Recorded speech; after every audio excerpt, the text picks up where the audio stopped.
오늘 봉독하신 말씀으로 잠잠한 기다림, 적국 순종 전후라는 제목으로 하나님 말씀 전가하도록 하겠습니다. 첫 번째로 우리 안전을 지켜주시는 참 목자가 계십니다. 사무엘 본문을 보니까 유다 지파에 이어서 11지파가 다윗에게 넘어와 통일 왕국을 이루죠. 그 사이에 사울, 요나단, 아브넬이 죽습니다. 다윗은 그들 죽음에 연루되지 않았습니다. 구구절절에 할 얘기는 많지만 피해 일어나고 권력에 굶주려서 전횡을 일삼은 사울 대신에 다윗은 참된 대안이 되어서 이스라엘 주권자가 됩니다. 소년 목동이 왕 목자가 되었습니다. 양치기였던 그가 목숨을 걸고 골리앗을 물리쳤죠. 그리고 이제 이스라엘의 안전을 책임지게 됩니다. 기름 부으심을 믿고 믿음으로 잠잠히 기다린 결과입니다.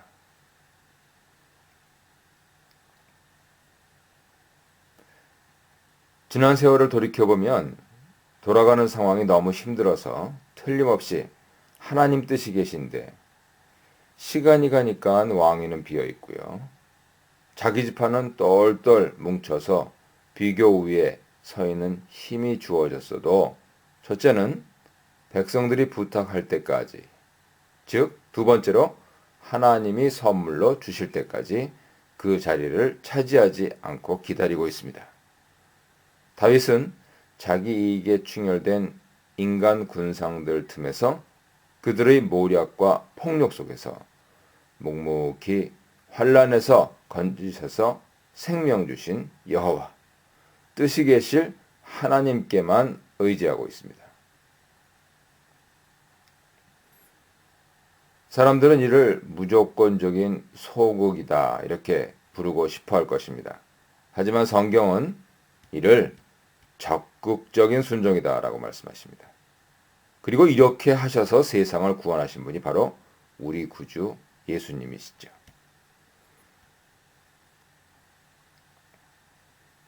아버지 뜻에 따라서 십자가에 달리시는 능동 순종을 통해서 우리 모두의 안전을 지키셨습니다. 예수를 믿는 우리들은 어느 때는 가족도 못 지켜주는 우리 안전을 예수님께 맡겨야 될 줄로 믿습니다. 그러기 위해서 매일 말씀 듣고 기도하시고 찬양하셔야 될 줄로 믿습니다. 두 번째는 주님 지키심의 한계는 없습니다. 고린도 후서 12장을 보니까 바울은 당시 유대인들이 존재한다고 믿었던 7층 하늘들 가운데서 3층 하늘에 올라가서 비밀스러운 말을 들었습니다. 엄청난 환상과 계시였습니다. 요즘 용어로 하자면 입신에 해당할까요? 분명한 점은 비몽사몽간이 아니라 14년 전이라는 분명한 시간 역사 속에 있던 사건이라는 점입니다. 체험했습니다.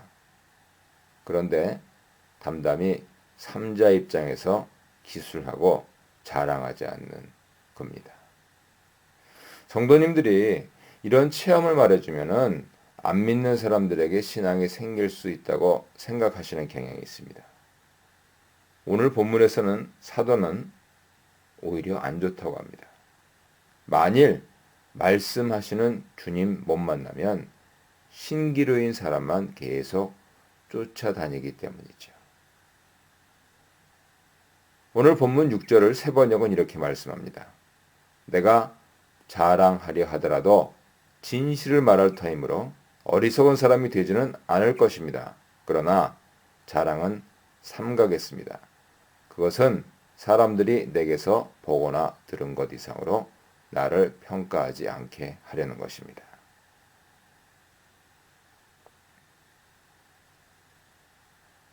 더구나 상황적으로 적대자들은 거짓 교사들이었죠. 신유를 한다느니 예언을 한다느니 방언을 한다느니 하면서 바울 선교를 비방하고 다닐 때입니다. 그런데 어떻게 이렇게 고백을 할 수 있느냐는 것이죠. 바로 그 이면에는 바울의 일보다 바울을 더 생각하시는 예수님이 계셨던 것입니다. 예수님께서는 사역의 절정에 육체의 가시를 주셔서 그를 치셨습니다. 한국 교회에서도 크게 사용하신 주의 정도를 보면은요, 성도님들은 잘 모르시지만 다 비슷한 경험을 갖고 계십니다. 죽다 살아나셨습니다. 이유는 진짜 약하고 진짜 강한 것이 무엇인지 깨닫게 하시기 위하신 것입니다. 선물로 주신 은사 체험 때문에 천국에 들어가야 할 자신을 못 보는 우를 범하지 않게 하시려고 하시는 것이죠.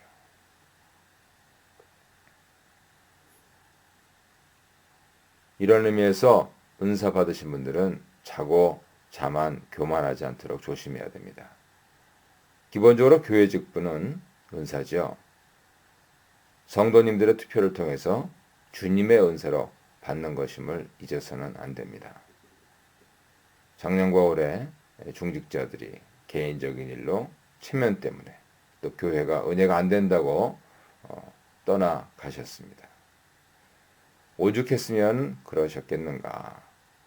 그동안 도와주신 것이 고마울 따름이고 앞으로도 예수 잘 믿으시기를 바라는 마음 간절한데 냉철하게 성찰하면은요, 남아있는 우리가 오늘 묵상 말씀처럼 예수님의 아내 되어서 신부 되어서 앞으로 직분자 선출을 통해서 우리 교회를 향하신 하나님 뜻이 이루어지도록 해야 함을 가르치시는 하나님의 테스트인 것이죠.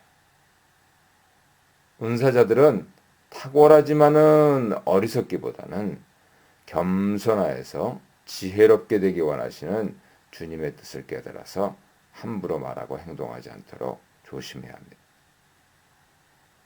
우리에게 닥칠 환란이 이런 가시가 아닐까요? 안팎이 어려울 때 자신에게 주신 육체의 가시를 앞에 두고 바울이 깨달은 바는 자신의 뜻이 아닌 주님의 뜻대로 그의 사역이 이루어지고 나아가 그의 믿음의 완성이 이루어진다 하는 사실이었습니다. 사랑하는 성도 여러분, 예수님께 드리는 기도는 100% 응답됩니다. 100%. 기도에는 네 종류가 있습니다. 즉답, 지답, 변답, 거절입니다. 바로 응답해 주시고, 늦게 응답해 주시고, 나는 이걸 구했는데 다른 거를 주시고, 혹은 그건 안 된다 하십니다. 그래서 오늘 본문 8절을 보니까 바울이 가시를 치워달라고 3번 강구했다고 합니다.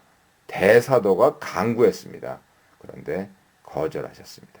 응답 받았습니다. 이것은 강건한 나의 능력으로가 아니라 약할지라도 강한 믿음으로 주의 능력을 발휘하기를 원하시는 것이죠. 나의 능력이로가 아니고 주의 능력을 발휘하기 원하시는 겁니다. 지금 사진 보시는 분이 잠실교회 원로 원광기 목사님이신데요. 그 앞에 정면으로 보시는 분 누군지 알아보시겠어요? 북미에서 제일 큰 한인교회 나성 영락교회 담임하셨던 림형천 목사님입니다. 그분이 후임으로 가셨습니다. 제가 신학교 들어가서 유일하게 인사드리러 간 분이 원 목사님입니다. 당시에 한 800명 목회하고 계셨는데 임 목사님 가실 때 15,000명 그렇게 교회 섬기시고 깨끗하게 물러나셨습니다.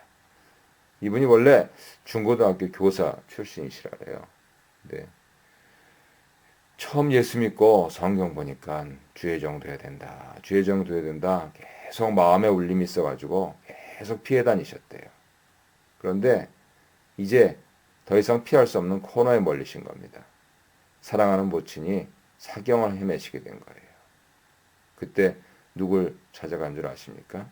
백방이 다 소용이 없고 오직 주님께서 낫게 하셔야 된다 해서 당시 신유원사가 있는 우리 세계 최대 교회 어디입니까? 예, 전무후무한 교회일 겁니다. 앞으로 그런 교회도 나오지 않습니다. 그래서 조영기 목사님 찾아갔는데 조 목사님도 문지방을 못 넣을 정도로 끙끙 앓고 계시더래요. 그래서 참 순간적으로 회의가 들었답니다. 아니 신이 은사가 있다 그래서 찾아왔는데 자기 집 문지방도 못 넘는 사람한테 무슨 기도를 받나. 근데 조 목사님 물으시더래요. 무슨 일로 왔냐고. 그래서 어머니가 이렇게 해서 중병에 드셔서 백방이 무효하다. 그러니까 이리 얼어서 안수해준다. 해가지고 그냥 나오지도 못하시고 빼꼼히 문 여시고 손을 내미셔서 어머니가 머리 조아리시고 기도 받으셨는데요. 하나님의 은혜로 나으셨답니다. 그래서 이분이 목사가 되셨어요. 그리고 아주 깨끗하게 목회하시고 또 요즘 세습이 난무한 한국교회에서 그 대형 교회를 더구나 북미에서 제일 큰 교회 목사님 모셔다가 여러 성도님들 그렇게 주의 은혜 말씀 계속 공급받을 수 있도록 하신 것이죠. 얼마나 많은 고생하셨겠습니까? 그래서 우리가 기도가 응답되지 않는다 탓하기 전에 그 변하지 않는 나를 보시는 예수님 마음을 좀 헤아려야 되겠습니다. 예수님 기도 안 들어주신다 그러지 말고 왜 내가 아직도 안 변할까? 주님은 바로 그런 나를 바라보시지 않는가? 어떤 의미에서는 거절이 은혜다 하는 것도 생각해야 될 것입니다. 우리가 늘 시달린다고 생각하는 주님의 은혜 무엇입니까? 그것이 진짜 은혜라면 왜 시달린다고 생각하시냐는 것이죠. 오히려 내가 늘 무릎으로 은혜의 보좌 앞에 나갈 나의 가시가 아닌가. 그래서 이렇게 말씀드립니다.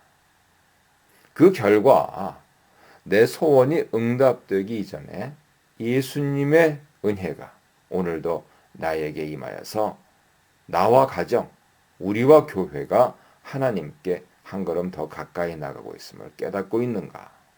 그래서 신기한 것에 기웃거리기보다 오늘 나를 정확히 인도하시는 예수님 말씀에 집중하는 것이 바로 지혜로 가는 길이다. 그리고 내 뜻이 하나님 보좌에 상달되기 전에 하나님 뜻이 내 안에 이루어지게 구함이 예수님 기뻐하시는 기도다 하는 것이죠. 이제 말씀의 결론을 내리겠습니다. 우리 구주 예수님은 십자가에 달리시는 능동 순종을 통해서 우리 모두의 안전을 지키심으로 모든 것을 예수님께 맡겨야 될 줄로 믿습니다. 그 모든 것 속에는 아직도 이해되지 않는 혹은 현재 진행형인 고난이나 환란이 있을지라도 그로 인해서 내가 겸손해지고 매일 하나님 뜻을 구하고 그렇게 말씀 상고함을 기뻐해야 할 줄로 믿습니다. 이 일에 매진하셔서 하늘과 땅에 복을 받으시는 우리 교회 성도님들, 가정, 생업 되시기를 예수님 이름으로 축복합니다. 이제 자리에서 일어나셔서 가슴에 손을 얹고 기도하십시다. 주여, 잠잠히 적극적으로 순종하게 하소서.